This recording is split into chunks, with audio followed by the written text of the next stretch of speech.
Hindi niya ako ipagpapalit. Asawa ko eh. Kahit may 3 o 5 pa siyang babae, sa akin pa rin siya uuwi. Hindi ka talaga basta-basta ipagpapalit ng mga lalaki. Magdadagdag lang siya. Hahayaan ko muna siya, pero nasisiguro ko na hindi magtatagal. Lalabas din sa lungga ang malandig taga na yon. Sa dami ba namang ngangat-ngatin, asawa ko pa? Huwag kang mag-alala. Mahimbing na mahimbing siyang natutulog ngayon. Kaya malaya natin magagawa ang gusto natin, Scarlett. Miss na kita. Papa, natatakot po ako. Nakukonsensya na po ako sa ginagawa natin. Scarlett naman, pinag-usapan na natin to. Mahal kita. Mahal na mahal kita at wala kang dapat ikatakot. Basta magtiwala ka lang sa akin. Luha ang magiging kapalit. Luha na katumpas ng pasakit na dulot ng inyong kataksilan. Minahal kita na parang tunay kong anak, Scarlett. Kaya hindi ko lubos maisip na magagawa mo sa akin ang lahat ng ito. Wala kang utang na loob. Wala kang konsensya. Taon 2018, Quezon. Bandang 11:00 ng umaga. Dagsaan na ang ilang mga construction worker sa kantin sa isang site. Abala si Scarlett sa pagsiserve ng pagkain sa mga customer. Ang iba naman ay kanya-kanyang bulungan habang sila ay kumakain. Hindi lamang ang tiyan nila ang nabubusog nung mga oras na yun, kundi pati na rin ang kanilang mata dahil sa hapit na suot ni Scarlett. Kitang-kita ang hubog ng kanyang katawan at napapalunoklaway na lamang ang mga kalalakihan na naroroon. Napakunot noon naman ang isang engineer na pinagmamasdan ang isang kumpol ng mga lalaki at sinaway ang mga yun. "Oh, yung mga mata nyo. Ay, pambihira. Batang-bata pa, pinagpapantasyahan nyo na." "Engineer naman? Ang hirap kayang pumikit kapag ganyang kaganda ang view." "Loko. Tapusin nyo na yung pagkain nyo at bumalik na kayo sa trabaho." Ilang sandali pa, sinenyasan nun si Scarlett na lumapit sa kanya. Sir, may order po ba kayo? Meron po ba kayong gustong kainin? Wala na. Nakatatlo na nga ako eh. Iha, ilang taong ka na? 18 na po. Bakit niyo po naitanong? Nag-aaral ka pa ba? Hindi na nga po eh. Gustuhin ko man po, hindi naman po kaya. Wala na rin po kasi ako mga magulang. Si Lolo na lang po ang natitirang kamag-anak ko, kaya lang po may sakit na rin siya. Medyo nakakapagod po magtrabaho pero at least may pera ako at meron akong maiaabot kay Lolo para sa pagkain at gamot niya. Pa, napakasipag at napakabait mo naman. Kung sakali ba na magkaroon ng pagkakataon na may magpapaaral sa'yo, gusto mo ba? Siyempre naman po. Gustong-gusto ko po. Kaya lang po, imposible naman po yan. Ayaw ko naman pong umasa. Sa hirap po ng buhay ngayon. Malay mo naman, di ba? Huwag ka mag-alala. Kakausapin ko yung misis ko. Kapag pumayag siya, babalitaan kita. Alam mo, mabait yun. At sigurado akong matutuwa siya na matutulungan ka namin. Talaga po? Maraming salamat po, sir. Napakabait niyo naman po. Sayang naman kasi.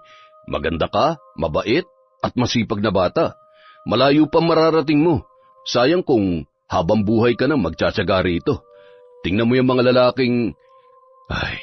delikado yan para sa'yo. Sanay na ho ako sa mga ganyan, sir. Hindi ko na lamang po sila pinapansin. O paano? Magtatrabaho na ako. Babalitaan kita ha. Babalik ako bukas. Sige po, sir. Maraming salamat po ulit. Matapos silang mag-usap, masayang-masaya ang dalaga. Nagkaroon siya ng pag-asa na matupad ang kanyang pangarap na maging isang negosyante at magkaroon ng sariling restaurant. Gusto niyang makabawi sa kanyang lolo dahil yun ang nagpalaki sa kanya, pati na rin ang yumao niyang lola. Dahil sa kakulangan sa pera at sinabayan pa ng pagkakasakit ng kanyang lolo ay kinakailangan niyang kumayod para sa kanila. Ilang beses sa isang linggo kumbisitahin niya yun para makapag-abot ng pagkain at gamot. Kung sakali man na totoo yung sinasabi ng mama kanina, siguro ako ng pinakamasaya at pinakamaswerteng tao sa mundo. Samantala, 7:00 na ng gabi nang makauwi si George sa kanilang bahay. Masaya namang sinalubong yon ng kanyang asawa na si Aling Fina. Buti naman at maaga kang nakauwi ngayon. Maaga rin kasi akong umalis sa site eh. Kumusta ang misis ko, ha? Okay naman ako, mahal. Ano, napagod ka ba? Yang likod mo, baka natutuyuan ka na ng pawis, ha? Okay lang ako, mahal. Alam mo namang palagi ako nag-iingat dahil ayaw na ayaw ko na nag-aalala ka. Oh, siya nga pala, kumusta ang anak natin? Hindi ba nag-text o tumawag man lang? Tinawagan ko kanina, nagmamadali nga lang at papasok sa trabaho. Miss na miss ko nang siya eh. Nagpatuloy ang usapan ng dalawa hanggang sa makapagbihis na si George at makapaghain na ng hapunan si Aling Fina. Sa gitna ng kanilang paghahapunan ay sumagi naman sa isip ni George ang dalagita na si Scarlett. Siya nga pala, mahal. May nakilala akong dalaga dun sa kantin sa construction site namin. Napakasipag at maganda yung bata. Kinausap ko siya kanina. Gustong-gusto niya makapagtapos sa pag-aaral. Naisip ko rin kasi na palagi kang mag-isa dito. Mas mabuti siguro kung meron kang kasama. Alam mo, naisip ko na rin naman yan. Yung anak nga ng kaibigan ko na nasa probinsya, kaya lang ayaw na ayaw talaga mag-aral eh. Siyempre, kung magpapaaral tayo, ang gusto ko naman ay yung porsigido talaga mag-aral. Wala naman na tayong dapat pagkagastusan maliban sa magkano lang naman na bayarin dito sa bahay. Yung anak mo naman, may trabaho na, nagpapadala pa. Sabihin mo sa kanya, ipunin niya na lamang ang pera niya para sa sarili niya.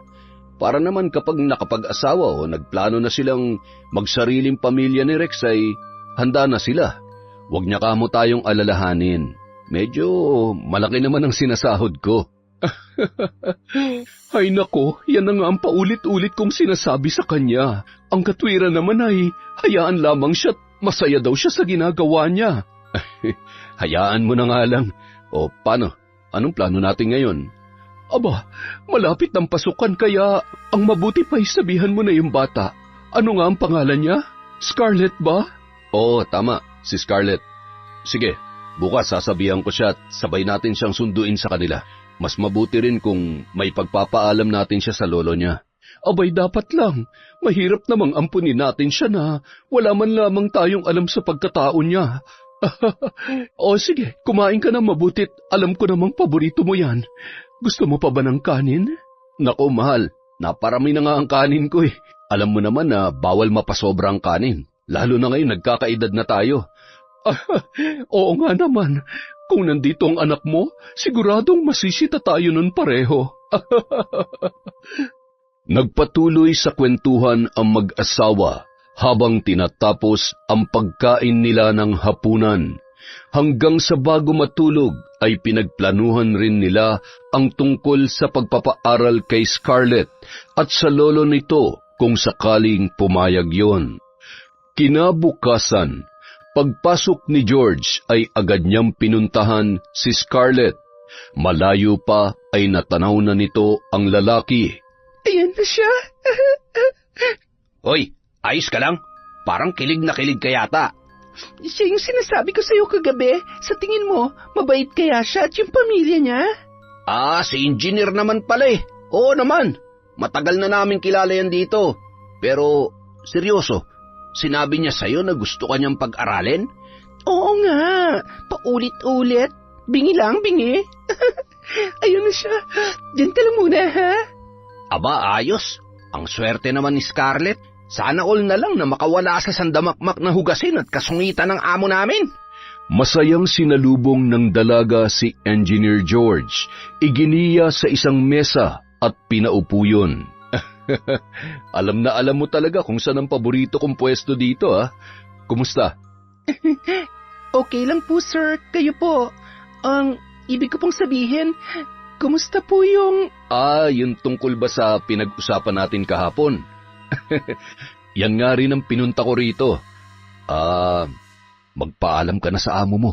At saka gusto rin namin makilala ang lolo mo. Siyempre, kailangan ka naming ipagpaalam na maayos.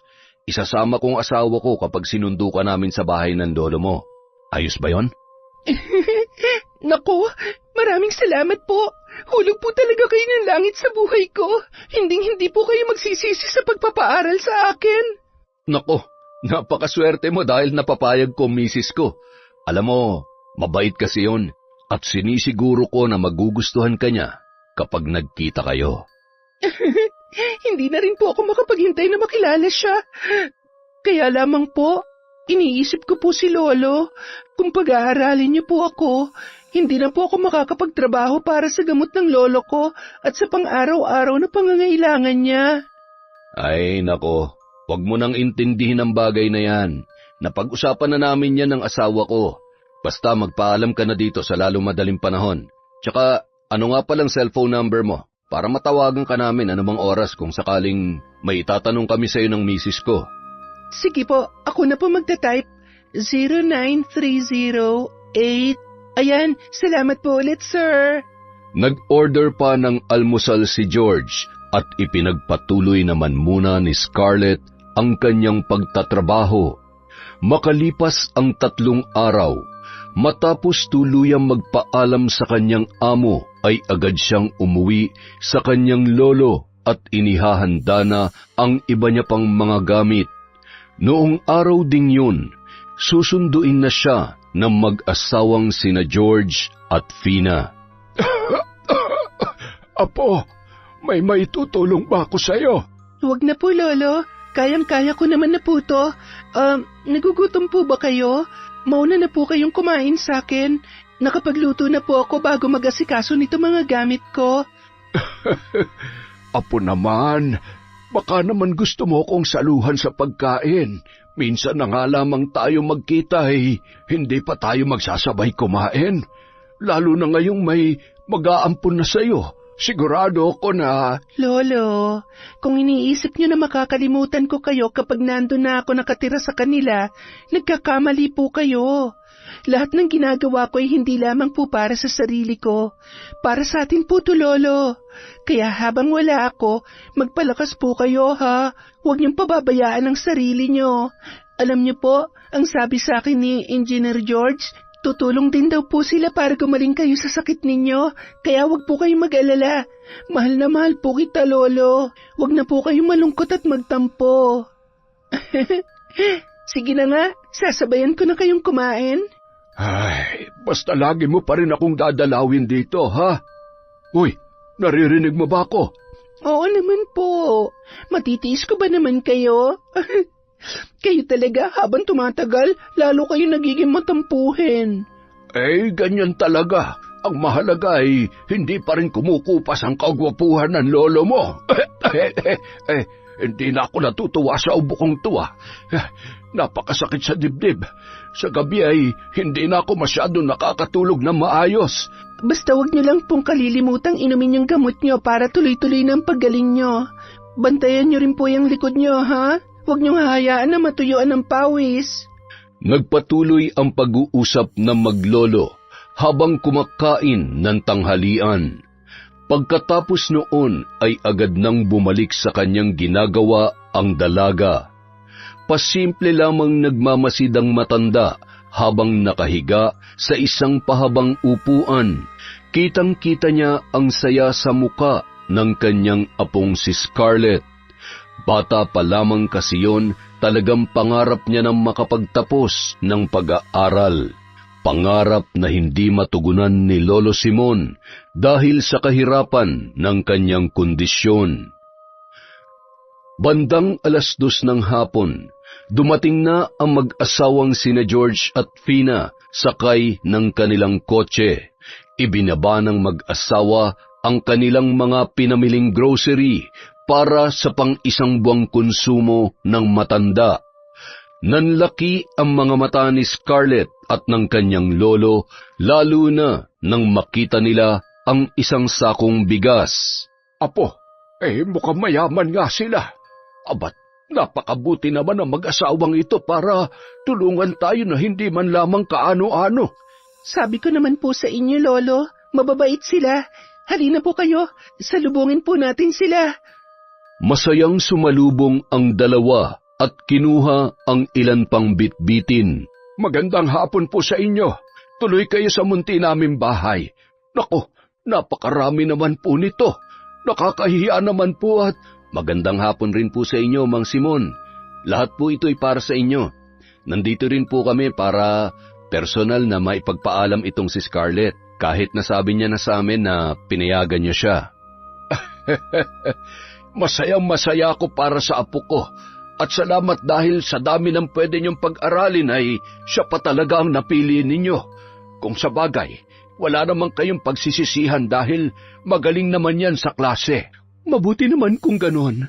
Scarlett, ikinagagalak ko na makita ka ng personal. Napakaganda mong bata. At sa tingin ko'y magkakasundo nga tayo.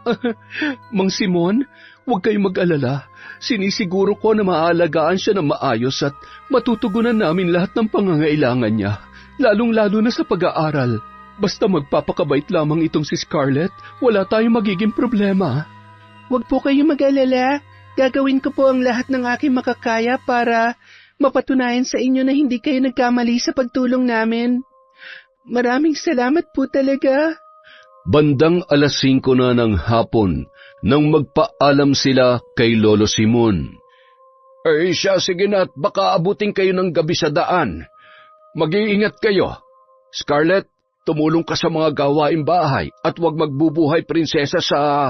Lolo naman, masipag po kaya ako at hindi namimili ng trabaho. Mag-iingat po kayo dito ha. Tatawagan ko kayo araw-araw. Alam niyo naman ho kung paano sumagot ng tawag, di ba, Lolo? Eh, syempre naman. Kahit text lang ay masaya na ako. Malinaw pa naman itong mga mata ko. Ay sus, kaya po pala kung sino-sino ang chinachat ninyo. Ay, tumigil ka. Si Aling Iska lang naman at saka ano nga ang pangalan nun? Ay sus, sige na, lumakad na kayo at baka makapagkwento pa ako na mahaba. Bakit mo ba kasi pinakikialaman ang cellphone ko? Ay sus, Mariosep ka, Scarlett, oo. Sige ho, alis na ho kami. Okay lang huyang may nakakachat kayo para nalilibang kayo ng konti. Siguro gawain mo yan, oh. Ma-check ka yung cellphone mo paminsan-minsan. Mahal naman, hindi ko ugali yan. Takot ko lang sa'yo. Ayaw ko ng sakit ng ulo, no? Ay, mabuti naman. Dahil talagang may kalalagyan ka sa akin kapag nagkataon. Nang makasakay na sila sa kotse, patuloy pa rin sila sa pagkukwentuhan hanggang makarating na sila sa bahay. Pagbaba ni Scarlett, nakabuka ang kanyang bibig dahil sa pagkamangha sa ganda ng bahay na nasa kanyang harapan. Ito po ang bahay ninyo? Grabe, ang laki at ang ganda. Ngayon lang po ako makakapasok sa ganito kalaking bahay. Ngayong dito ka natitira sa bahay namin, bahay mo na rin ito. Huwag mong iisipin na ibang tao ka, o di kaya ay hindi ka namin kadugo. Pwede mo kaming tawaging mama o papa kung okay lamang sa'yo. Mama? Papa? Sigurado po kayo? Oo naman, para naman maging mas komportable ka. Alam mo, namimiss na rin namin na may anak kami dito sa bahay eh. Wala eh, abala na sa trabaho yung anak namin. Mabait yun at siguradong magkakasundo kayo. Hindi naman po yun nakapagtataka. Sigurado pong nagmana sa inyong mag-asawa yung anak ninyo. Siya po ba yung nasa picture? Oo, Iha. Maganda siya. Parang ikaw lang. Kasing ganda niyo po, Mama. Iginiya ni Aling Fina ang dalaga sa magiging kwarto nito at tinulungan pang iayos ang mga damit noon sa aparador. Binigyan niya rin yun ng mga naiwang damit ng kanilang anak na si Brianna na saktong-sakto naman sa katawan ni Scarlett. Mahal, tingnan mo. Bagay na bagay sa kanyang dress ni Brianna. Tingnan mo, maliban sa pareho silang nagmana sa kagandahan ko ay magkasing katawan din pala sila. Ngayon lang po ako nakapagsuot ng ganito kagandang damit. Ang gaganda po at mukhang mamahalin. Naku, huwag ka mag-alala. Sa susunod ay ipagsa-shopping kita ng bago. Huwag na po, Mama. Okay na po sa akin ang mga to. Masayang-masay na po ako sa mga binigay nyo, lalong-lalo na po't gagastos pa kayo para sa pag-aaral ko. O siya, bilisan nyo na dyan at nang makapaghapunan na tayo. Ako na muna magluluto ng ulam at mukhang marami-rami pa kayong ililigpit. Sige, mahal. Salamat naman. Matagal-tagal na rin mula nung huli ka nagluto dito sa bahay. Sarapan mo't nang marami makain si Scarlett mamaya. Siyempre naman, ako pa ba? Sa pagkakaalala ko, kaya mo ako nagustuhan dahil napakasarap kong magluto, di ba? Akala ko naman dahil nilagyan mo ng gayumay niluto mo nung nanliligaw ka pa lamang sa akin. Ang saya-saya naman dito sa inyo. Makalipas ang ilang buwan, naging komportable na rin si Scarlett sa mag-asawang sina Fina at George. Itinuring nila itong bunsong anak at sariling kadugo. Sa madaling salita, naranasan ng dalaga ang marangyang buhay. Buhay na matagal niya nang pinapangarap. Isang araw, dinalaw ni Scarlett ang kanyang lolo Simon. Siya na rin ang nagdala ng groceries, gamot at panggastos ng matanda. Walang mapaglagyan ang saya ng kanyang lolo nang makita ang kanyang apo na mas lalo pang gumanda at kitang-kita ang magagandang ngiti sa mukha nito.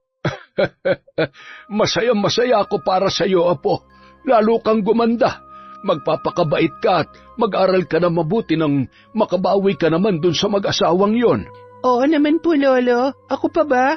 Alam niyo po, mahal na mahal talaga nila ako. Lalo na ni Papa.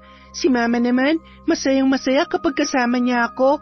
Naiibsan daw yung pangungulila nila sa anak nila na nasa Maynila. Mabuti naman. Mahirap talaga kapag nag-iisa lang ang anak. Lalo na kapag may trabaho na o di kaya ay may sarili ng pamilya. Kaya ganoon talaga. May iwan sa bahay ang mga magulang na walang kasama. Ay. Lolo, kamusta na po palang pakiramdam nyo? Maganda na ang resulta ng huli kong check-up. Pakisabi kay Fina na maraming salamat. Pati na rin kay George. Kung hindi dahil sa kanila ay hindi mapapadali ang paggaling ko. Tingnan mo naman. Bumabalik na ulit ang sigla ng katawan ko. Gusto ko na ulit bumalik sa paggagamot kapag tuluyan na akong gumaling. Okay po yun, Lolo. Basta wag na kayong dadayo kung saan-saan, ha? Wag rin kayo magpapalipas ng gutom. Huwag kang mag-alala. Magiging mas maingat na ako ngayon. Kung meron mang dapat mag-ingat sa ating dalawa, ikaw yon. Lalo na't malayo-layo ang binibiyahe mo sa pagpasok at pag-uwi galing sa eskwelahan. Oo naman po, Lolo. Pero sabi ni Mama, baka raw mag-dorm na lang po ako para kapag alanganing oras, hindi ko na kailangan pang umuwi sa bahay. Ay, mabuti naman kung ganon. Patingin nga ako nitong mga... ay napakarami naman nito. Sobra-sobra na talagang naitutulong nila sa atin. Diyos na ang bahalang gumanti sa mga ginagawa nilang kabutihan para sa atin, apo. Lolo, barya lang sa kanila mga pinamiling yan. At saka, ako na pong bahala. Pasasaan ba't darating ang araw na masusuklian ko rin lahat ng tinulong ni na Mama at Papa sa akin? Basta lagi mong tatandaan, apo. Maging kontento ka at magpapasalamat sa kung anong meron ka ngayon, ha? Hindi lahat nagkakaroon ng ganyang kagandang pagkakataon at biyaya. Kaya, pahalagahan mo at huwag mong aabusuhin. Opo naman, kayo talaga. Paano, hindi na po ako magtatagal dahil marami pa po akong dapat asikasuhin. Mahal na mahal ko po kayo, Lolo. Nako, masasabik na naman ako sa pinakamamahal kong apo. Mamimiss din po kita, Lolo. Habang nasa tricycle papauwi ang dalaga, tinawagan siya ni George. Bakit hindi mo na lang ako inintay? Sabi ko naman sa'yo, sasamahan kita eh. Hindi mo kailangan bumiyahe mag-isa. Papa, pasensya na po. Akala ko po kasi gagabihin na kayo ng uwi eh. Okay lang naman po ako. Nasa tricycle na po ako papuntang bayan. Oy, sige. Susunduin na lamang kita doon. Sige po, Papa. Matapos ibaba ang kanyang telepono, ay napabuntong hininga na lamang si Scarlett. Napapansin niya kasi ang pagiging overprotective sa kanya ng kanyang Papa George. Bakit kaya? Hindi naman siya ganyan kahigpit sa akin dati. At saka, wala naman akong gagawing kalokohan. Bahala nga siya. Sinusunod ko naman lahat ng sinasabi nila ni Mama. Nang makababa sa bayan, agad niyang nakita ang kotse ng lalaki. Nagmamadali siyang sumakay at nagmano, ngunit tumanggi yun. Sino bang kasama mong umuwi sa inyo? Ako lang po, Papa. Sandali lang naman po ako doon. Nagpaalam din po ako kay Mama. Papa, galit po ba kayo? Hindi ako galit, Scarlett. Nag-aalala lang ako sa'yo. Sa susunod, huwag kang aalis nang hindi ako kasama, ha? Naintindihan mo? Opo, Papa. Pasensya na po talaga. Ay, siya nga pala. May ibibigay ako sa'yo. Eto. Ano po ito, Papa? Damit at mga underwear? Papa, binilhan na po ako ni Mama nung nakaraan. Mas maganda ang mga yan. Siya nga pala. Hinanapan kita ng apartment na malapit sa school mo. Para kahit anong oras, pwede ka namin bisitahin at mas komportable ka. Kung magdodorm ka, baka mapabarkada ka pa. Tsaka, iba na yung solo mo yung kwarto. Ano, nagustuhan mo ba ang mga yan? Opo, Papa. Salamat po. Nang makarating sa bahay, agad silang sinalubong ni Aling Fina. Nako, buti naman at dumating na kayo. Kanina pa namin kayo hinihintay. Nandito sina Brianna at Rex. Talaga? Salamat naman sa Diyos at naisipan nilang magbakasyon. Kaya nga Halika na, Scarlett.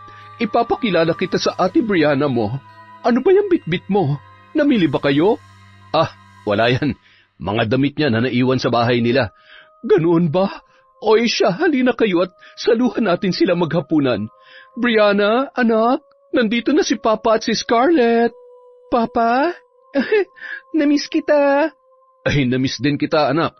Rex, kumusta? Kumusta kayo nitong anak ko? Okay lang po kami, Tito. Siyempre, mahal na mahal ko ang anak nyo. Aba, magpakasal na kayo. Hindi na kayo bumabata. Baka naman pwede nyo na kaming bigyan ng apo. Baka po sa susunod na taon, Tito. Ikaw pala si Scarlett. Buti naman at nakita na kita ng personal.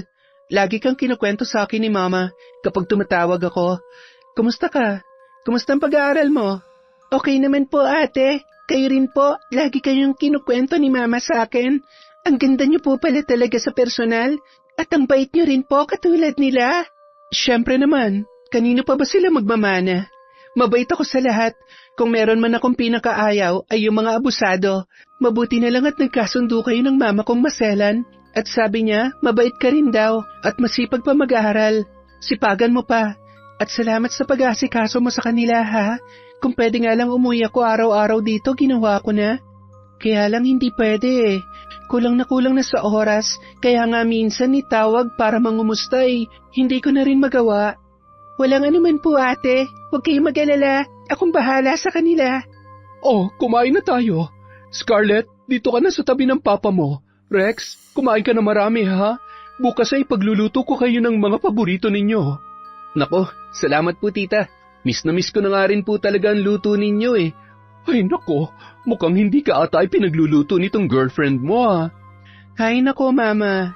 Wala na talaga akong oras para ipagluto ko pa siya, ha? Habang kumakain, patuloy pa rin ang kanilang pagkukwentuhan. Napansin ni Brianna kung paano inaasikaso ng kanyang ama si Scarlett mula sa pagsandok ng pagkain at matamis ng ngiti kapag si Scarlett na ang kanilang pinag-uusapan. Bandang 9:00 ng gabi, nasa kanya-kanyang kwarto na ang mga yun maliban kina Aling Fina at Brianna. Niyakap nun ang kanyang ina na nagpupunas ng mga pinaghugasan. Magpahinga na kayo, Mama. Ako na lang po dyan.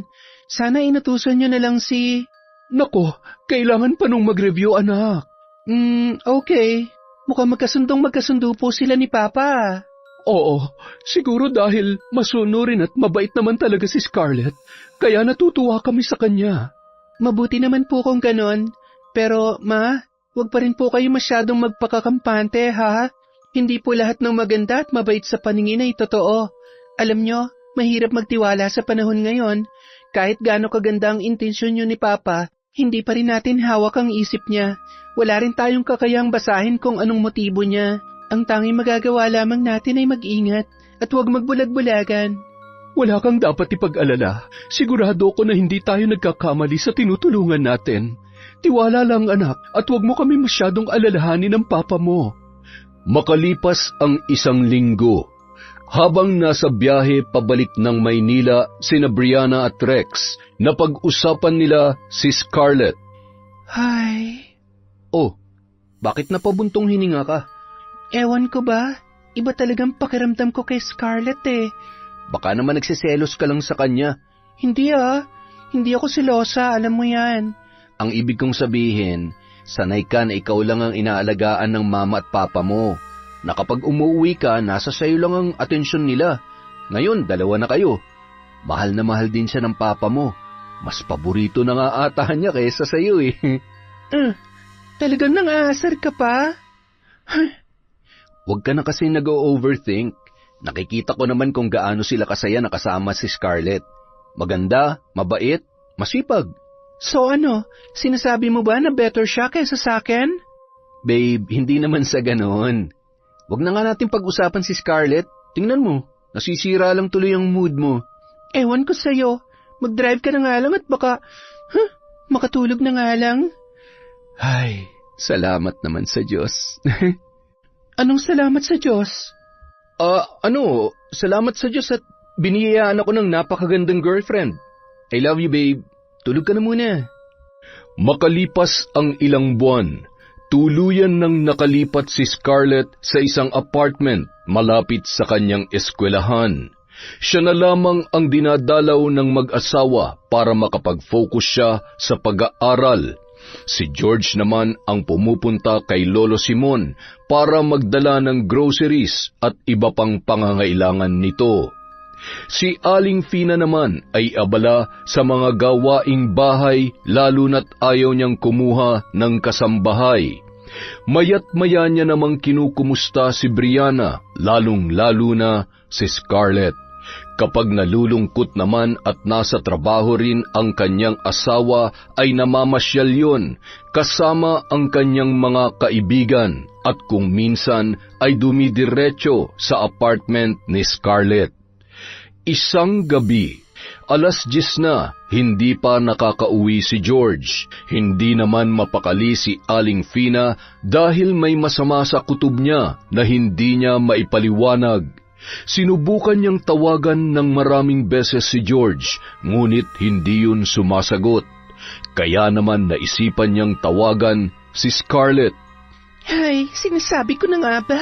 Siguradong magtatanong siya sa akin. Hello, Mama. Kumusta po? Bakit napatawag po kayo? Kumusta po kayo dyan ni Papa? Anak, busy ka ba? Pasensya na ha. Ano kasi, nag-aalala ako sa papa mo at hanggang ngayon ay wala pa rin dito sa bahay. Dumaan ba siya dyan kanina? O tumawag man lang ba siya? Hindi ko kasi siya makontak eh. Hindi po, Mama. Baka naman po nalubat lang. Baka kasama yung mga katrabaho niya. Hindi naman kasi umiinom yun na hindi nagpapaalam sa akin. Ay, ewan ko ba? Iba talagang kutob ko, Scarlett. Pakiramdam ko tuloy, may ginagawang kalokohan ng papa mo. Huwag naman sana. Mama, mahal na mahal po kayo ni Papa. Kaya sinisiguro ko na hinding-hindi mangyayari ang iniisip nyo. Malay nyo, maya-maya nandyan na siya. Narito na nga siya. Sige anak, ituloy mo na kung ano man yung ginagawa mo dyan. Bye! Ay. Samantala, habang pinaparada ni George ang kotse ay nakaabang naman ang nakakunot noo na si Aling Fina. Pagkababa noon ay agad na hinagkan sa noo ang kanyang asawa at niyakap ng mahigpit. Saan ka nang galing? Alam mo ba kung anong oras na? Pasensya na, nalubat kasi ang cellphone ko kanina kaya hindi ako nakapagpaalam. Birthday ng katrabaho ko. Hindi nga ako uminom para siguradong hindi ka magalit eh. Pasensya na kung hindi ako nakapagpaalam sa'yo. Kumain ka na ba? Paano ako kakain Hinihintay nga kita at nag-aalala ako sa'yo. Huwag ka nang magtampo. Halika na sa loob. Sasabayan kitang kumain at siguradong masarap na naman ang niluto mong hapunan. Habang kumakain ng dalawa ay napansin ni Aling Fina na tila gutom na gutom pa rin ang kanyang asawa. Sa lahat naman ng galing sa handaan ay ikaw itong gutom na gutom pa rin.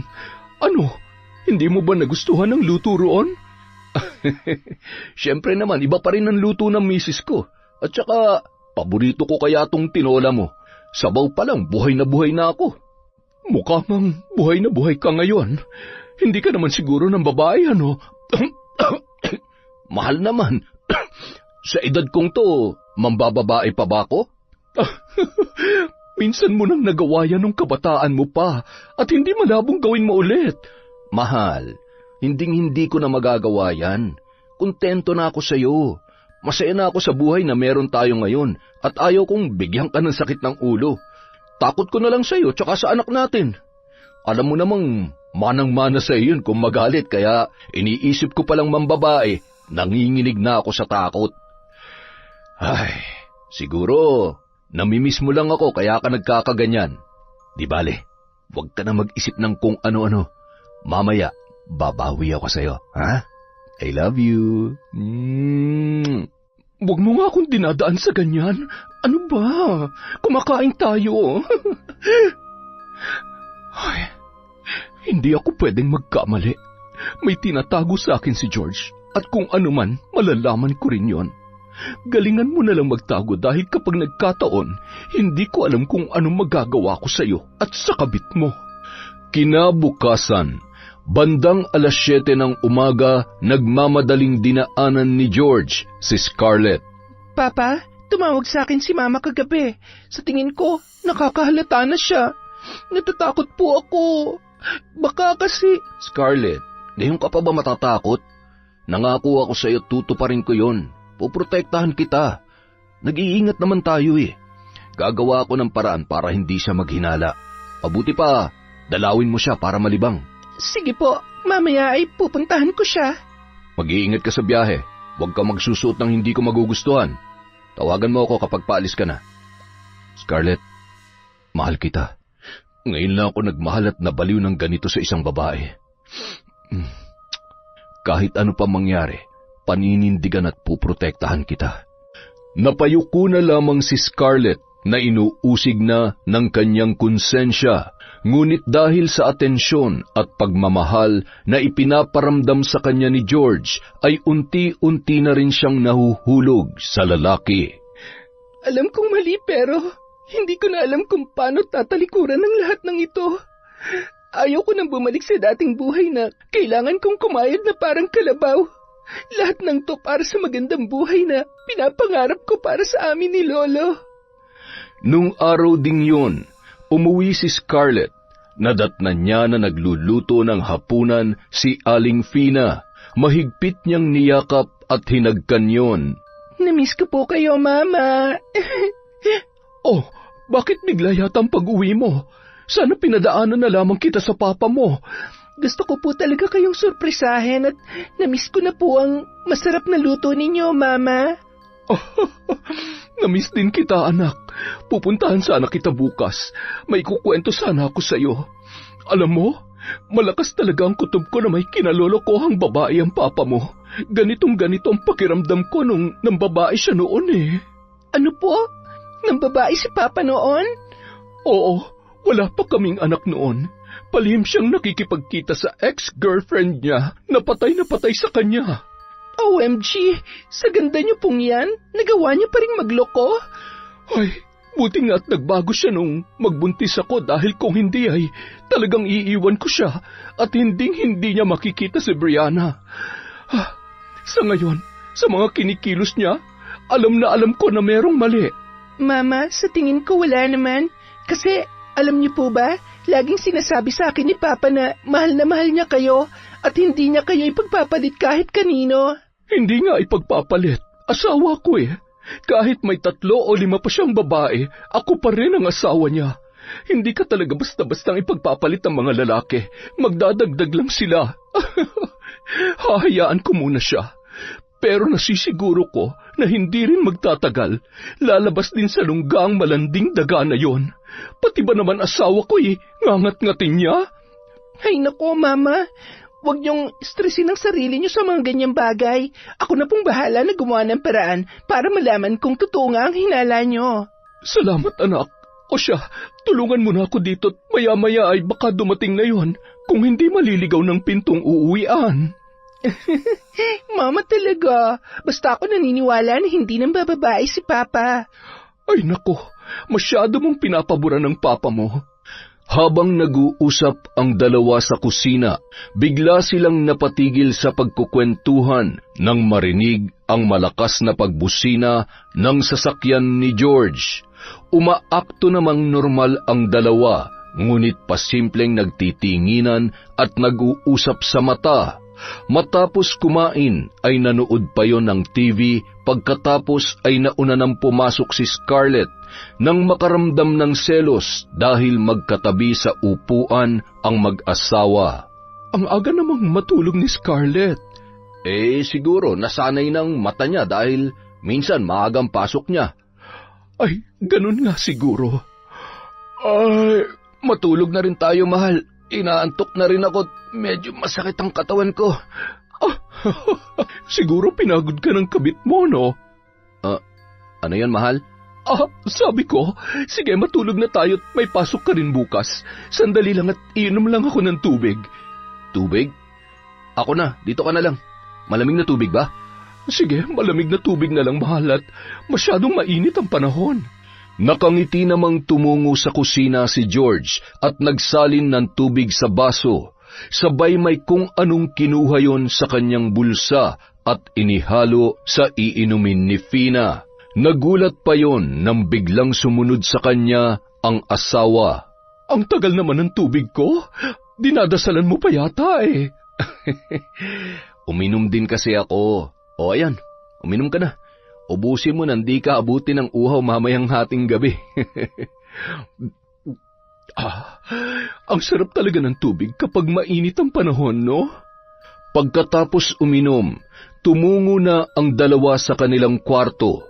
Agad namang nakaramdam ng labis na antok si Aling Fina, kaya naman nakatulog yon kaagad. Kinumutan pa siya ni George bago lumabas ng pinto at kumatok sa kwarto ni Scarlett. Papa, anong... Pasensya ka na.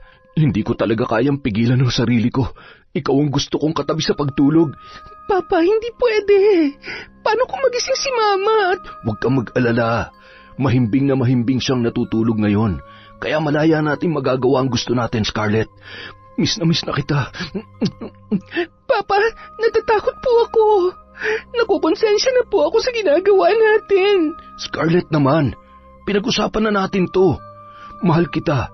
Mahal na mahal kita at wala kang dapat ikatakot. Magtiwala ka lang sa akin. Wala nang nagawa pa ang dalaga kundi sumunod na lamang sa gusto ni George. Hindi niya rin kasi maipagkakaila na malalim na ang pagtingin at pagmamahal niya sa lalaki.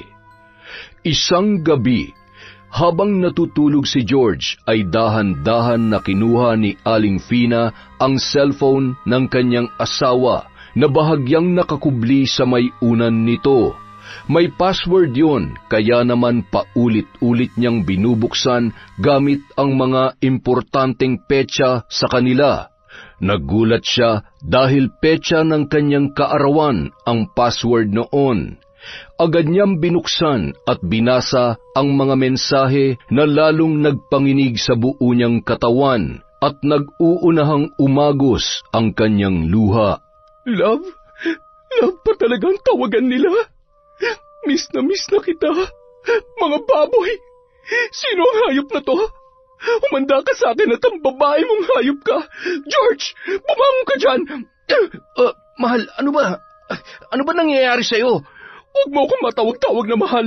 Ang kapal ng mukha mo. Sino yon, ha? Sino ang lintik na baby na yon? Sino? Mapapatay kita! Mahal, huminahon ka. Wala lang yan. Girlfriend niya ng kasamahan ko, si Ariel, yung palagi kong kasama. Nakikitext at nakikitawag lang sa akin kapag nakakalimutan niya mag-load. Maniwala ka. Gusto mo tawagan mo pa eh. Ayan, sige na. Hindi na kailangan. Pasasaan ba't malalaman ko rin ang totoo? Ito lang ang tandaan mo. Hindi mo alam kung anong kaya kong gawin sa'yo sa oras na malaman kong totoo. Hindi mo alam kung ano ang kaya kong gawin, George. Mahal, hindi ako natatakot. Malinis ang konsensya ko. Ngayon pa ba ako magloloko? Mahal na mahal kita. Hindi ko na ulitin pa ang minsang pagkakamali ko noon. Minsan na kita nasaktan at hindi ko na kayang makita ka pa sa ganoong sitwasyon. Tama na. Huwag ka na magalit. Nagsasabi ako ng totoo. Maniwala ka naman sa akin. Sige lang, George. Galingan mo lang sa iyong pagpapanggap. Sa oras na mahuli kita, lintik lang ang walang ganti. Magsasama kayo ng kabit mo na gagapang sa hirap at sakit na ipaparanas ko sa inyo. Mahigpit na niyakap ni George ang kanyang asawa habang yun ay lumuluha. Ramdam ni Fina ang kaba at nababasa niya sa mata at kilos nito ang kasinungalingan. Pinilit niyang kumalma nung mga sandaling yun. Dahan-dahan na bumitaw sa mahigpit na pagkakayakap ng kanyang asawa at bumalik sa higaan. Pasensya na, nabigla lamang ako. Matulog ka na't may pasok ka pa bukas. Pakisabi kay Ariel na huwag niya nang gagamitin ang cellphone mo sa pambababae niya o kung ano man, ha? Sige, sasabihin ko sa kanya, mahal. Sigurado ka bang okay ka na? Na hindi ka nagalit? Oo, bakit? Gusto mo ba talagang magalit ako? Alam mo, isa lang naman ang ayaw ko sa lahat, yung sinungaling. Alam na alam mo yan, hindi ba? Oo naman, mahal. Kaya naman mula nung pinatawad mo ako noon, ni katiting na sikreto ay wala na akong itinago sa'yo. Dapat lang, dahil hindi lang dila ng sinungaling ang kaya kong putulin. Baka pati kaligayahan at ang pinagmamalaki mong armas ay mawala sa'yo. Napalunuklaway na lamang ang lalaki sa sinabi ng kanyang asawang si Fina. Halos hindi makatulog ang ginang habang nakatalikod kay George at nag-iisip kung paano niya huhulihin ang sikreto nito. Makalipas ang ilang araw, naisipan niyang puntahan si Scarlett sa apartment bandang 3:00 ng hapon. Gulat na gulat yon at hindi mapakali na animoy may kung anong itinatago. Bakit hindi niyo po sinabi na pupunta kayo, Mama? Gusto lamang kitang sorpresahin. At saka, anak, pumunta ako dahil kailangan ko lamang huminga. Kahit sandali lang. Sa dami ng iniisip ko ngayon. Ay... Huwag niyo pong sabihin na hanggang ngayon ay iniisip niyo pa rin na nambababae si Papa. Huwag niyo na pong stressin ang sarili niyo, Ma. Siguro nga yan ang dapat kong gawin. Pero ewan ko ba? Hindi talaga ako mapakali. Pakiramdam ko malapit ko nang malaman ang totoo. Ay, ano bang pwede kong maitulong sa'yo dito? May mga ligpitin ka ba sa kwarto mo? Mukhang nangangayayat ka. Baka naman pinababayaan mo ng sarili mo. Hindi naman po, Mama. Medyo puyat lang po ako sa pagre-review. Matulog ka kaya muna. Ako na maglilinis at magliligpit ng kwarto mo. Mama, wag na po. Ako na pong bahala doon. Dito na lang po tayo magkwentuhan. Medyo magulo po at ayaw ko naman po na pati kalat ko ay kayo pa magliligpit. O siya, sige. Gusto mo ba ipagluto na lang kita ng ulam mo para sa hapunan? Ilang linggo ka na rin kasing hindi umuwi sa atin. Miss ka na namin kasabay kumain ng papa mo. Ay, siya nga pala, hindi ba siya dumalaw sa'yo dito? Hindi po. Baka busy po si Papa. Nagpadala lang po siya ng allowance at kung minsan ay tumatawag o nagte-text lang po para mangumusta. Abala nga talaga ang papa mo. Kaya lang mukhang ibang babae talaga ang pinagkakaabalahan niya. Huwag lang siyang magpapahuli sa akin. At kapag nagkataon, sabay ko silang pupugutan ng ulo. Ha? Oh, bakit parang nagulat ka at takot na takot ka? Seryoso ako, Scarlett. At kapag ako'y napuno, higit pa ron ang kaya kong gawin. Mabait ako pero tinutubuan ako ng sungay kapag tinatarantado at niloloko ako. Matapos sabihin ang mga katagang yun, naghanap na siya ng pwedeng lutuin sa loob ng ref. Nakita niya pa ang ilang mga pamilyar na pagkain na paborito ng kanyang asawang si George, bagay na hindi niya binigyan ng mali siya. Habang nakasalang ang kanyang niluluto ay sinilip niya si Scarlett na nagliligpit sa kwarto at may kausap sa telepono. Natatakot na ako. Anong gagawin ko kapag nabuking niya tayo? Hindi ko na kaya to. Mabuti pa, babalik na lamang ako sa amin at... Sinong kausap mo? Mama, kanina pa po ba kayo dyan? Kaklase ko po, may tinatanong lang. Tumango-tango na lamang ang ginang habang inililibot ang tingin sa kwarto ng dalaga at nakita ang ilang mga pamilyar na gamit ng kanyang asawa. Pinili na lamang nun na lumabas ng kwarto para pakalmahin ang kanyang sarili. Nung mga oras na yun, nagkaroon na ng kasagutan ang lahat.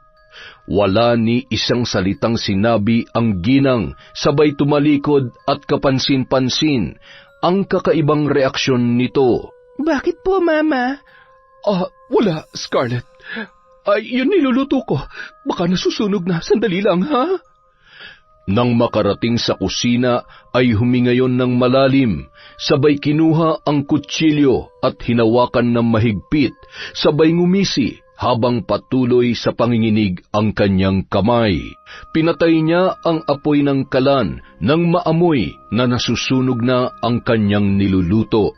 Mas mapait pa rito ang sakit na dulot ng mga kasinungalingan ninyo. Ngayon, hayaan niyo na ako naman ang gumanti. Paiikutin ko kayo sa sarili niyong kasinungalingan. Tingnan lang natin kung kakayanin niyong kaparusahan sa lahat ng ito. Mama, kumusta ho yung niluluto ninyo? Naamoy ko po kasi sa kwarto. Nasunog nga. Siguradong mapait at hindi mo na makakain. Mabuti pa magdelata ka na lang, o kung hindi ka maselan, subukan mo kung kaya mo pang pagtiyagaan to. Anong oras na ba? Kailangan ko na ring umuwi at may dapat pa pala akong asikasuhin. Ikaw nang bahala sa sarili mo, ha? Mag-iingat ka sa mga ginagawa mo, Iha. Sige po, Mama. Salamat po. Ingat din po kayo pa uwi. Wala kayong pinagkaiba ni George. Ang husay niyong magpanggap. Nang makauwi sa bahay ang ginang, natuwa naman siya nang makatanggap ng tawag na gagabihin ng uwi ang kanyang asawa. Nababatid niya na dadaan na naman yon kay Scarlett. Sige lang, mahal. Mag-iingat ka sa biyahe. Marami pa namang naliligaw ngayon, na-aksidente. O siya, basta umuwi ka sa akin ng ligtas. Wala namang problema kung umagahin ka. I love you. I love you too, mahal. Ay, napaka-sweet naman ng asawa ko. Dahil dyan, hindi ako masyadong magpapagabi ng uwi. Okay nga lang, mahal kong asawa. Okay lang din kahit hindi ka na umuwi.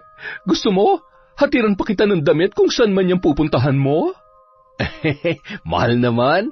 Basta uuwi rin ako kaagad. Mag-ingat ka dyan, ha, at isara mo na maayos ang pinto at bintana. Marami pa naman magnanakaw ngayon. Ay oo, yung iba nga pati asawa nila nananakaw na rin. O siya, babay na, mahal. Buisit ka. Akala mo naman wala kang ginagawang kalokohan. Tingnan lang natin kung sinong kawawa sa ating tatlo. Ako pa talagang niloko mo? Kung pinatawad kita noon, ngayon hindi ko na mapapalampas pa ito. Makapunta na nga muna sa kwarto at kating-kating ang palad ko na gamitin muli ang mga gamit ko sa pambabarang. Ilang dekada na ang nakalipas mula nang tigilan ni Fina ang gawain. Tubong sikihor si Aling Fina at natutunan niya yon sa kanyang ina at tiyahin na bantog na mambabarang sa kanilang lugar.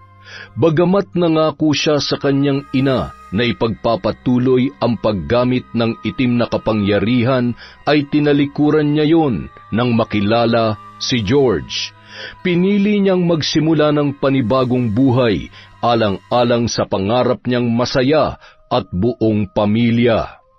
Maluha-luha niyang hinawakan ang aklat ng karunungan at ilang mga gamit na itinago niya sa isang lumang aparador. Ikaw ang dahilan kung bakit tinalikuran kong lahat ng ito, George. Ngunit ikaw rin ang muling mag-uugnay sa amin ng itim na kapangyarihan. Gusto kong pagsisihan mo ang lahat ng ginawa mong kasalanan. Magdurusa ka kasama ni Scarlett. Hinimas-himas niya ang larawan kung saan magkatabi sina George at Scarlett. Nakangising pinagmamasdan ang matatamis nilang mga ngiti. Luha ang magiging kapalit. Luha na katumbas ng pasakit na dulot ng inyong kataksilan. Minahal kita na parang tunay kong anak, Scarlett. Kaya hindi ko lubos maisip na magagawa mo sa akin ang lahat ng ito. Wala kang utang na loob. Wala kang konsensya.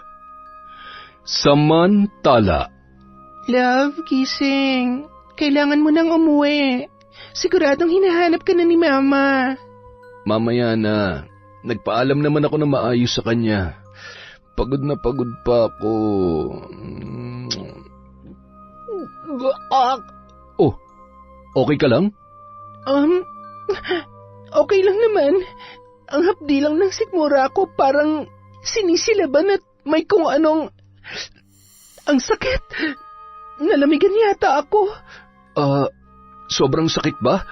Hindi naman. Kaya ko to. Huwag ka mag-alala. Sige na. Umuwi ka na. Love, magdoble ingat ka ha. Natatakot na talaga ako. Pakiramdam ko kasi nakakahalata na si Mama. Natatakot ako sa kung anong pwede niyang gawin sa akin. Hindi ka niya magagalaw. Hindi niya malalaman ang tungkol sa atin. Mahal na mahal kita, Scarlett. Hindi ko na kayang mabuhay pa na wala ka sa buhay ko. Ikaw na nagpapasaya sa akin ngayon. Mahal din kita. Sige na, magbihis ka na. Hindi na kita ihatid sa labas at baka may makakita pa sa atin at pagdudahan pa tayo. Mag-iingat ka sa biyahe, ha? Matapos magbihis, agad na rin yung umalis at nagmamadaling nagmaneho ng kanyang kotse. Habang bumibiyahe, bigla siyang nakaramdam ng pamamanhid ng kanyang paa at sinabayan pa ng paninikip ng kanyang pantog na animoy sa sabog. Bumanggayon sa isang puno at maswerteng hindi naman gaanong napuruhan. Kinapa niya ang kanyang ulo na noon ay may tumutulong dugo. Unti-unting nandilim ang kanyang paningin habang naririnig ang bulong ng isang babae na kahindik-hindik ang boses. Nakita niya ang isang bulto ng tao na animoy nakatalukbong ng kulay itim. Sino ka? Anong kailangan mo sa akin? Sir, okay lang ho ba kayo? May sugat ho kayo. Gusto niyo po bang dalhin ko kayo sa ospital? Yung babae, nakita mo ba? Yung nakaitim at... Wala naman ho ako nakita, sir. Tinatakot niyo naman po ako. Ano po bang nangyari? Nawalan kayo ng preno? Hindi. Bigla lang kasing namanhid ang mga paa ko, kaya... Kaya po pala. Malaki-laki rin ho ang sira ng harap ng sasakyan ninyo. Pero mabuti na lamang at ganyan lang ang inabot ninyo at hindi kayo napuruhan. At wala ring nadamay dahil mangilan-ngilan na lang naman ang sasakyan kapag ganitong oras. Inayos niya ang pagkakaparada ng kanyang sasakyan. Pagkatapos ay nakiusap yun na ihatid siya ng lalaki sa kanilang bahay. Tuwang-tuwa naman ang lalaki nang abutan niya yon ng 2,000. Nang makarating sa bahay, matagal bago siya pinagbuksan ni Aling Fina. Kanina pa ako kumakatok at kanina pa ako tawag ng tawag sa'yo. Naku, pasensya ka na mahal. Hindi ko napansin at mahimbing ang tulog ko. At saka, akala ko ay hindi ka na makakauwi. Hindi ka na talaga uuwi dahil anong oras na, oh? Teka, bakit may sugat ka? Nasaan yung kotse mo? Ano nangyari sa sasakyan natin? Nabangga ka ba? Nasira ba, ha? Pambihira naman, mahal. Mas nag-aalala ka pa yata sa kotse kesa sa akin eh. Hindi naman. Halika na't gagamutin ko ang sugat mo. May masakit ba sa'yo? Ano ba kasi nangyari? Ay naku, malaki-laki rin ito ha. mababaw lang yan. Aray, dahan-dahan naman. Alam mo, hindi ko talaga maintindihan kung ano nangyari sa akin kanina eh. Para bang pinaglaruan ako ng kung anong... Naku, guni-guni mo lamang yon. Puyat ka kasi. Paano yan? Hindi ka makakapasok bukas. Ay, hindi pwedeng hindi ako pumasok. Marami akong kailangang asikasuhin sa site. Kung sa bagay, mahirap nga yan, lalo na kapag sabay-sabayan dapat asikasuhin. Para ka lang nag-asawa ng dalawa. Masakit sa ulo. Matutulog na ako. Oy, sige na, pumasok ka na sa kwarto at susunod na lamang ako. Good night, mahal ko. Huwag ka na sanang magising na lintik ka. Makalipas ang 3 araw. Mahal, tumawag ba sa iyo si Scarlett? Hindi naman. Bakit? May problema ba? Inaapoy raw siya ng lagnat at may mga bukol din daw siya sa katawan. Puntahan kaya natin. Patingnan na rin natin at baka kung ano pa mangyari sa kanya. Baka naman trangkaso lang. Masama rin ang pakiramdam ko, mahal eh. Napagod rin ako sa paglalaba. Buti pa, ikaw na lang ang mag-asikaso sa kanya. Isa pa, alam mo namang ayaw kong magmotor. Sana mapaayos mo na agad yung kotse. Ay, sige. Ako na lamang ang pupunta doon. Kawawa naman at kaninang umaga pa dumadaing sa akin. Nakakatuwa talagang closeness niyo ng bunso natin. Sabihin mo na lang sa kanya na magpagaling ka agad, ha? Ikaw mag-iingat ka rin at baka mahawa ka. Naku, mahirap na kapag nahawahan ka ng sakit. Paano na lang ang trabaho mo at yung mga dapat mong asikasuhin? So, sige, ikaw naman mahal, inuman mo na agad ng gamot yang ubo mo, ha? Baka lumala pa yan.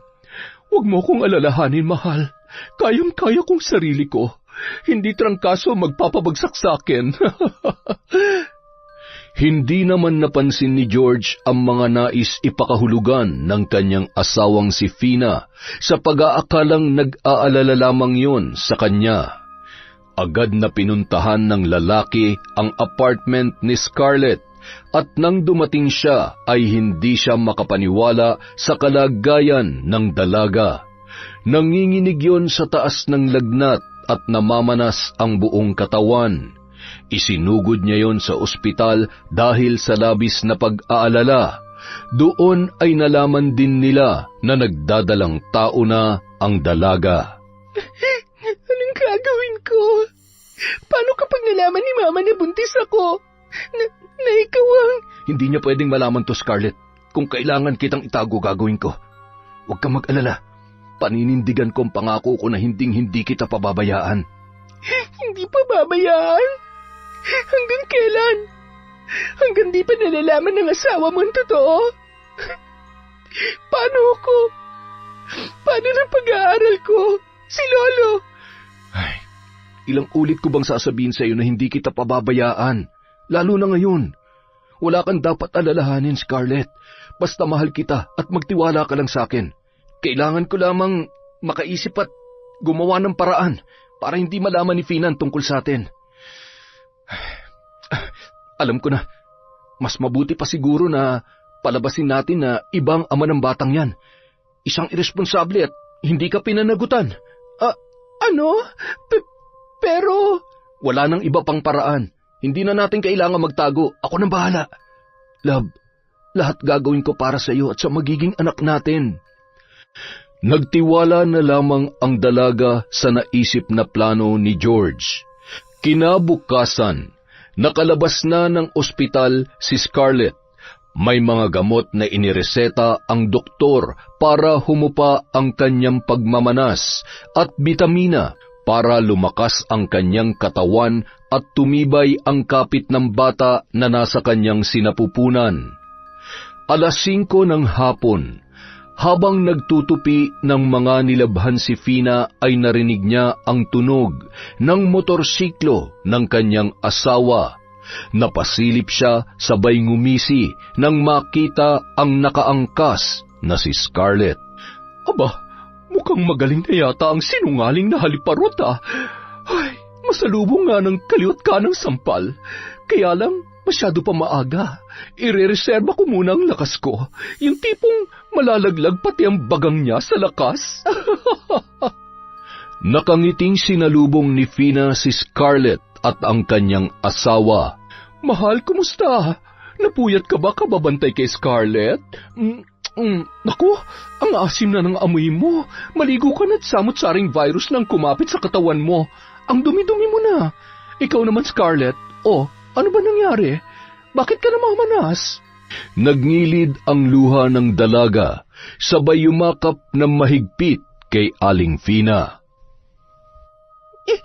Mama, okay naman na po ang pamamanas ko.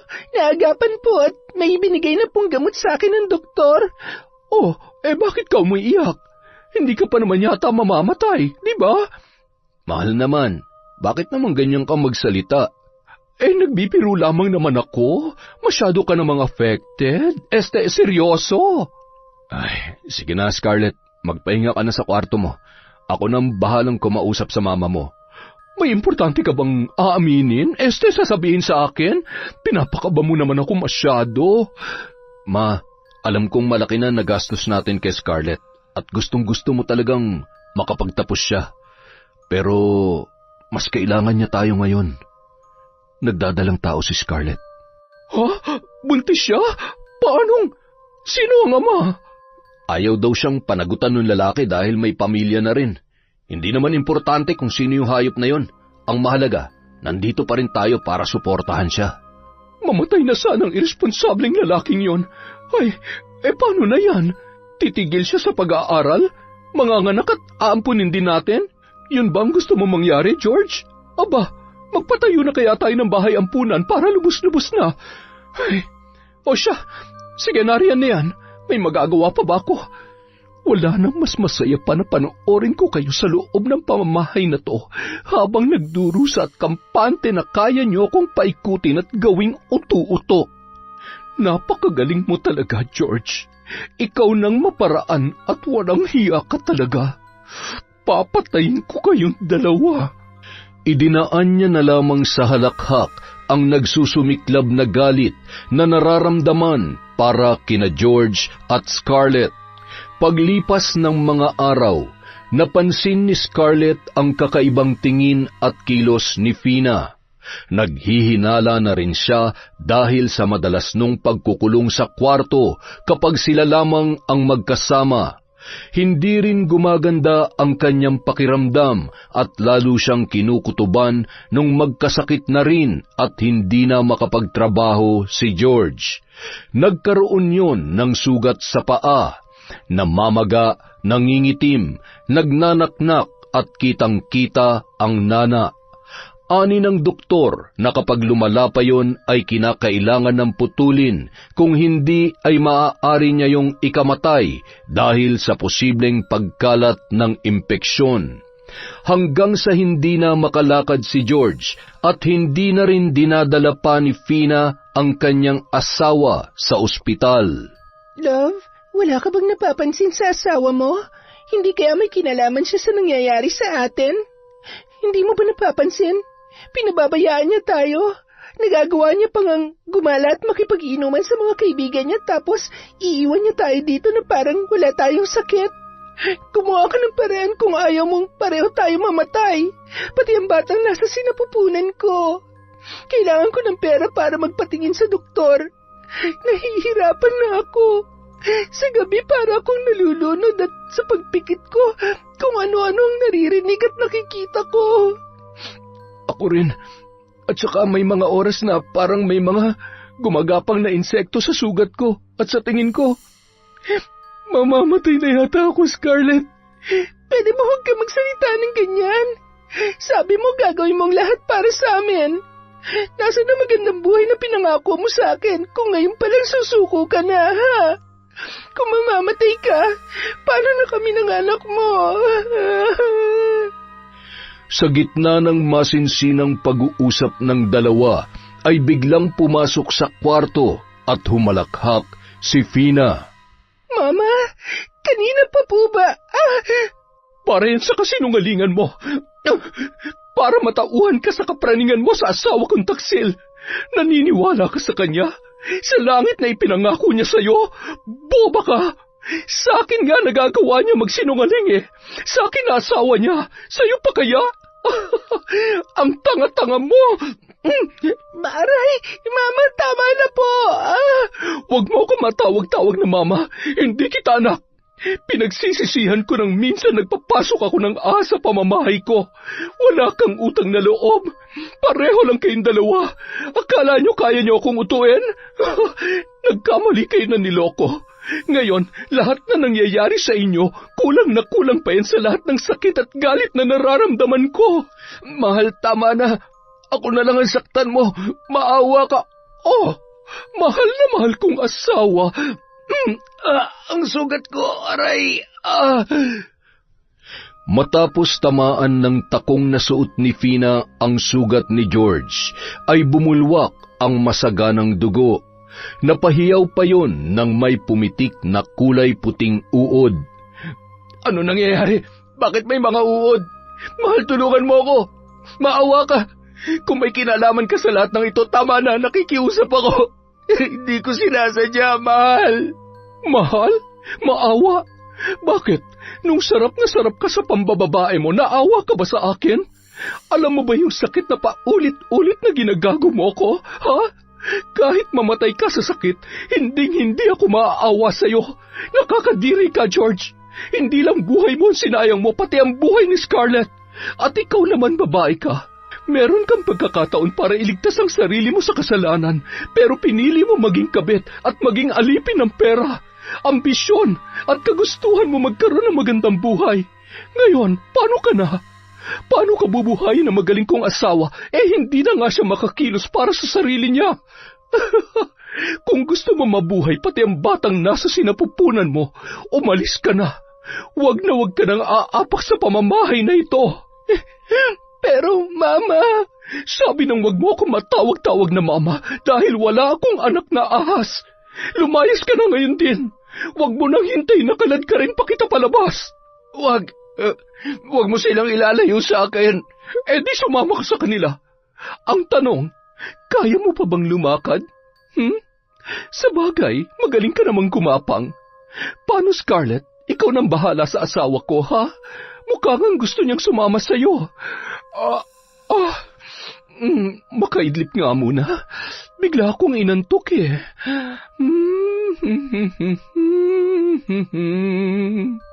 Dumiretso yun sa kwarto at isinara ang pintuan. Umupo sa kama at pinagmasdan ang larawan nilang mag-asawa nung sila ay ikinasal. Naging mabuting asawa ko sa'yo. Pinili mong gumawa ng kataksilan. Hindi mo man lang inisip na sa huli, ako pa rin ang makikinabang sa lahat ng ari-arian na meron ka. Kami ng anak mo at ang magiging apo ko. Hindi ko hahayaang makinabang ang Scarlett na yan at ang magiging anak niya. Magdusa kayo. Magpaaral din kaya ako ng lalaki. Kaya lang, hindi naman pala ako katulad mo. Makatulog na nga lang muna at mamaya ay magre-ritual na naman ako. Tuluyan ko na kaya kayo. Pero bawal nga palang pumatay ng hayop. Tama na yung ganyan. Magdurusa kayo hanggat gusto ko. Samantala. Aalis na ako. Ito na ang huling beses na magkikita tayo. Huwag ka mag-alala. Di ko hahayaan na matulad sa akin ang batang ito. Salamat sa lahat. Tama si Mama. Kasalanan ko rin naman dahil pumayag ako sa gusto mo. Nagmahal lang din ako pero mali yun. Maling-mali. Scarlett, huwag mo akong iiwan. Ikaw na lang ang meron ako. Scarlett! Ayoko na. Pagod na ako. Wala nang saysay ang buhay ko. Kahit anong gawin ko, hindi ko na may tatama ang pagkakamali ko sa asawa ko. Wala na rin pag-asa na gumaling pa ako. Ayaw ko maging habang buhay na inutil, kaya mabuti pang... Diyos ko, alam kong kasalanan ng pangunahan ko kayo, pero... Gamit ang kanyang wheelchair ay tumungo yun sa may kusina at inabot ang kutsilyo na nasa mesa. Bumalik yun sa sala at kinuha ang kanyang cellphone, sabay tinawagan ang kanyang anak na si Brianna. Anak, kumusta ka dyan? Miss na kita. Papa, uuwi ako next week. Kumusta na ang sugat mo? Ang pakiramdam nyo? Huwag mo na akong alalahanin, anak. Okay lang ako. Patawarin mo ako, anak, ha? At saka, kung sakali mang wala na ako, ikaw nang bahala sa mama mo. Papa naman, huwag kang magsalita ng ganyan. Kayo magkasama ni mama dyan, kaya alagaan niyo ang isa't isa. Sige na, pa. Nasa work kasi ako ngayon eh. I love you. Bye. Anak, sandali. I love you, anak. Patawad. Gamit ang kutsilyo, dahan-dahan niyang nilaslas ang kanyang pulso. Bandang 8:00 ng gabi, nagising si Aling Fina sabay binuksan ang ilaw sa kanyang kwarto. Humihikab pa habang kinakapa ang switch ng ilaw sa sala. Napasigaw yon nang makita na nakalaylay ang ulo ng kanyang asawa na animoy wala ng buhay. George! Anong ginawa mo? George! Makalipas ang 3 araw, sa mismong burol ni George, nakatulala pa rin at umiiyak si Aling Fina na nilapitan ng kanyang anak na si Brianna. Ma, ano ba nangyari? Bakit ginawa yun ni Papa? Magsalita ka naman, oh. Ano po ba talagang nangyari? Patawarin mo ako, anak. Ako ang dahilan kung bakit siya nagkasakit. Ginamit ko ang itim na kapangyarihan. Binarang niyo po si Papa? Mama naman, bakit? Paano niyo nagawa yun? Dahil niloko niya ako, anak. May relasyon sila ni Scarlett. Pinagkaisahan nila ako, pinagsinungalingan at niloko. Alam mo ba kung gaano kasakit para sa akin yun? Ha? Alam mo ba? Kasalanan to ng babae na yon. Huwag lamang siya magpapakita dito dahil baka mauna ko pa siyang ilibing. Ilang sandali lamang, napalingon yon sa may di kalayuan. Naaninagan niya si Scarlett, dahilan para mapatakbo at sugurin ang babae. Saan ka pupunta? Bumalik ka dito. Dapat ikaw ang namatay, hindi ang papa ko. Sinira mo ang pamilya namin. Ang lakas ng lobo na magpakita pa rito.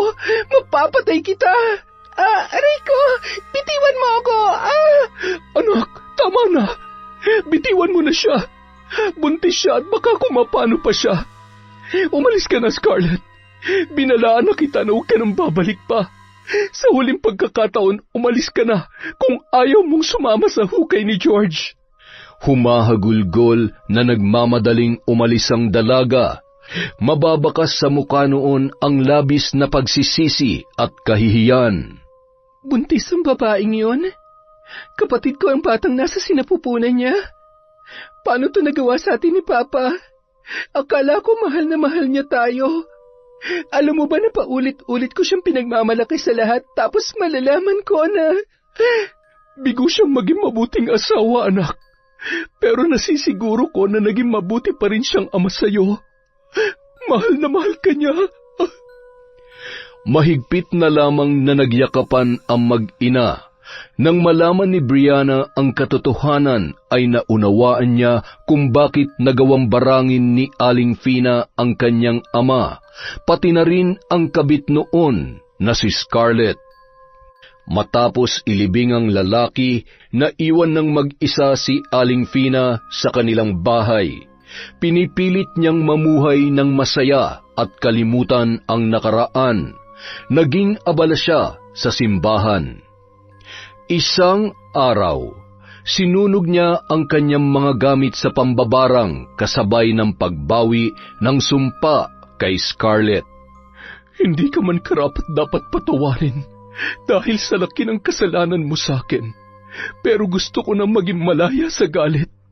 Sana'y maging mabuti kang ina sa batang nasa iyong sinapupunan. Makalipas ang 9 na buwan, nagising si Aling Fina sa kahol ng kanyang mga alagang aso. Yun kasi ang kanyang pinagkaabalahan mula nang mamatay ang kanyang asawa. Lumabas yun at narinig ang iyak ng sanggol sa labas ng kanilang tarangkahan. Agad siyang lumabas nang makita ang isang basket at nang tingnan niya ay may laman yung bata. Nagpalinga-linga siya para hanapin kung sino ang walang pusong nag-iwan noon sa kanilang harapan. Lalo lamang lumakas ang iyak ng sanggol, kaya naman napilitan na siyang kargahin yon. Natitiyak niya nung mga sandaling yon kung kaninong anak ang bata na nasa kanyang mga bisig. Suot-suot noon ang isang bracelet na ibinigay niya sa kanilang inampon. Wala talagang puso ang nanay mo. Ako pa talagang pag-aalagaan niya sa'yo. Huwag ka mag-alala. Bukas na bukas ay ibabalik kita sa kanya. Kinaumagahan, sakay ng kotse, pinuntahan ni Aling Fina ang bahay ni Lolo Simon. Nadatnan niya ang matanda na noon ay nagsasalin ng langis sa mga botelya. Ikaw, anak ng... Huwag ho kayo magulat kung nandito ako. Nasaan ho ang magaling niyong apo? Talaga bang pati responsibilidad niya sa bata ay ipapasa niya sa akin? Nasaan siya? Wala na siya. Wala na siya? Anong ibig niyong sabihin? Nahirapan siya sa panganganak. Paswerteng nabuhay ang bata, ngunit hindi si Scarlett. Ano? Ako nag-iwan ng batang yan sa harap ng bahay ninyo. Sa totoo lang, hindi ko kasi alam kung anong gagawin ko dyan. Matanda na rin ako. Ayaw ko rin matulad siya sa nanay niya. Kaya nakikiusap sana ako na kahit masakit sa kalooban ay tanggapin niyo ang batang yan. Paano ko mamahalin ang batang ito? Araw-araw maaalala ko ang sakit na dinulot sa akin ng nanay at tatay niya. Ano bang ginawa kong kasalanan sa mundo para masaktan at magdusa ako ng ganito? Hindi pa sakit ang kakayahang magpatawad at magmahal ng walang kondisyon, Fina. Mabuti ang puso mo at yun ang magbibigay ng lakas sa iyo. At gusto ko rin muling humingi ng kapatawaran sa lahat-lahat. Gusto ko rin malaman mo na hanggang sa huling sandali ng buhay ni Scarlett ay pinagsisihan niya ang lahat. Makalipas ang 6 na taon. Mama, andyan na si ate. Naku, dahan-dahan, baka madapa ka. Napakalikot mo talagang bata ka. Bunso, kumusta ka? Aba, basang-basa ng pawis ang likod mo. Ang ganda ng ate ko. Asus, nambola ka pa talaga? O, ayan, pasalubong ko. At ito naman para sa napakaganda at mahal na mahal kong mama. Ano bang laman nito? Napakagaan naman. Abat, ano to? Pregnancy test? Buntis ka, anak? Opo, Mama. Magkakaanak na rin po kami nitong unika iha nyo para may kalaro na tong si Bunso. Napaka-pogi, oh. Narinig mo yun, Bunso? Magkakaroon na ng baby ang ate Brianna mo. Opo, Mama. Gusto ko po ng kalaro. Yon! Isa na namang magandang ending para sa kwento mula sa kwentong Enteng. Dahil dyan, meron na naman tayong shout out. Simulan natin kay Candida de Balucos. Hi po kay Belen Malbas. Hello kay Chrisjel Mamado. Shout out kay Frederick Ganagana. Hello po kay I Love Traveled. Kay Christine Roring from Marco Pataktakan. Hello po kay Pamela Allen. Shout out kay Alma Naong. Kay Luwal Natividad Andres. Hello po kay Janet Cisneros. Hi kay Maria Lee Nakagawa. Kay Chris Alcantara. Shout out po kay Mariam Duca. Kay Condesa, hello. Hi din po kay Violi Laharso. Kay Heli Borja. Shout out kay Edna Lau, kay Jennifer Mauricio, hi kay Katrina Manyakap Maria, Hi kay Tak Pinlax from Larry Desabil. Yeah? Hi kay Virginia Pontillas, kay Didet Torsende, kay Mel Santarita. Hello po kay Angelina Ignacio, kay Earhart the Great Vlog, kay MGS14, sa family po ni Elvira Malakas, sa Kalibo Aklan, shout out po sa inyo. Hi kay Wendy Tugas, kay Silent Garden, kay Marites Nalika, shout out po kay Ephraim Chan, kay Jonah Siaw, hello kay Mel, kay Shauma TV, hi po kay Mami from Doha, Qatar, kay Vicky Yabut, shout out kay Crisilda Badayo, kay Hondra Delin, hi po kay Jocelyn De La Cruz, kay Glenda Galido, kay Faye Yuson, kay Barner Baki, at sa mga construction worker sa Azuela Cove, Davao City. Hello po sa Jebo at Besidelias family from Rochelle Jebo. Hi kay Jeneline Mix Vlog, kay Norsam Dalgan. Hello po kay Ami Yong, kay Lydia Lopez, kay Chona Bainoza, kay Resel Galope. Hello din po kay Ellen Kiano, kay Betty Velasco. Shout out kay Minky Aswang Stories, kay Nashti28, kay Jima Pendon. Hello po kay Mercedita Reyes, kay Lynn Hondrade. Shout out kay Edgardo Fontanilla, kay Maura OFW from Kuwait, sa Naong family from Almanaong, syempre, kay Gay Somodio. Hello po kay Rose Ann Rama, kay Ahmed Panigel, kay Marian de la Fuente. Hello rin po kay Rosevin Cantarona, kay Susan Manalo, kay Cheryl Jimena, Michelle de la Cruz, kay Justine Grace Dignos, kay Yuki Diaries, kay Leonora Rillo Raza, kay Narlin Micabalo. Hello po kay Heli Borja, kay Rowena Enriquez, kay Sally Roldan. Shout out kay Warfreak Legacion, kay Cat Burglar Cutie. Hello po kay Marilu Camilon, kay Christina Katamisan, sa 3F Laundry Shop from Kapatagan, Digos. Hi po kay Cecil Vlog 64, kay Idol Ashtin Olviga, kay Hannah Maylin Sesgundo. Hi kay Mirna Alfaro, kay Vivian Bacani, kay Meng Mateo. Shout out po kay Arlene Toledo, kay Filipina Palsario, kay Virginia Belay, kay Sally Albino. Hello po kay Jing Estrada, kay Mami Tam of North Caloocan, kay Ampi Taroy. Hello po kay Silent Bro, kay Jennifer Ilagan, sa Madreso family from Glenda Madreso, kay Roslyn Labajo, sa Galedo family po from Rai, kay Frances Ramuel Velches, at kay Mia Espiritu. Para po sa mga hindi natin nabanggit, pasensya na po kayo, pero marami pa po tayong videos at nililista po ni Kwentong Enteng lahat po na nagpapa-shoutout. Sa totoo lang po, going 400 na yung nagpapa-shoutout sa atin, kaya pasensya na po kayo kung hindi ko kayo ma-shoutout ng isang bagsakan. Pero promise po yan, nililista ko po lahat, paiikutin na lang natin. Maraming salamat po sa pangunawa at sa walang sawa niyong pagsuporta sa channel natin. Grabe po, pa 100K na tayo. Sobrang salamat po sa inyong lahat. Kung nasan man kayo ngayon, nasa ibang bansa o nandito sa Pilipinas, mag-iingat po kayo. Maging mabuting tao po tayo. Walang negative, walang kahit na anong pwedeng makasira sa ibang tao o sa sarili natin. Magpasalamat po tayo na everyday namumulat pa rin natin ang ating mga mata at nagagawa pa rin natin yung mga kailangan nating gawin. Again, maraming salamat po sa inyo at mahal na mahal po kayo ni Kwentong Enteng.